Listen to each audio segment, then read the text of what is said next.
కాబట్టి సముద్రం దగ్గర చేశాక 2-3 రోజుల తర్వాత మేము సాధన చేసేటప్పుడు, అమ్మా మొన్న నికుంబలాదేవి నీ యొక్క హోమాన్ని సముద్ర తీరమున చేశాను, ఈరోజు సాధన చేస్తున్నాను, ఆ హోమం యొక్క విధానమైనటువంటి శక్తి ఎలా ఉందో నేను చూడాలి తల్లి, నీ దర్శన భాగ్యం కలిగిస్తా అంటే మరలా ఇంకొకసారి సముద్రం దగ్గరకు వచ్చి నేను కార్యక్రమాన్ని చేసుకుంటాను. లేదు అనుకుంటే గనక నీ దగ్గర ఉండేటటువంటి అతివేగంగా వెళ్ళి చెంగుమని వెళ్ళేటటువంటి కలిగి ఉన్న జంతు రూపాన్ని దర్శన భాగ్యాన్ని కలిగిస్తా అంటే ఈ కార్యక్రమం ఒక్కసారితో పూర్తవుతుంది అనేటటువంటిది నేను చెప్పుకునేటటువంటి విధానం.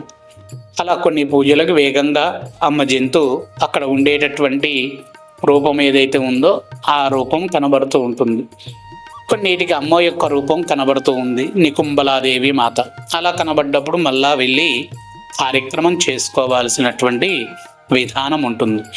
మరి ఇక్కడ నేను శాకంబరీదేవి ఉత్సవం అయిపోయి అంతా లైట్లన్నీ బంద్ చేసి మంచిగా దీపాల కాంతుల్లో అమ్మవారికి హారతి ఇస్తుంటే ఈ ఫోటో ఇప్పుడు మళ్ళీ ఒకసారి చూడండి.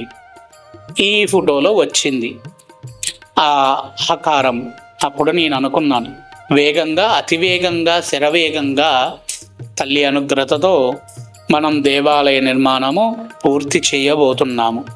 ఇందులో భాగస్వాములయ్యేటటువంటి వారందరికీ నికుంబలాదేవి మాత అమ్మ గురించి మీకు తెలిస్తే అరక్షణము కూడా మీరు ఆగరు.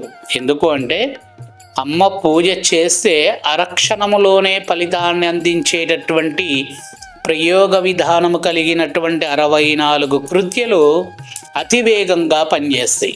ఎంత వేగం అంటే ఇక వేగం, ఇంకా దాంట్లో వేరొకటి ఉండదు.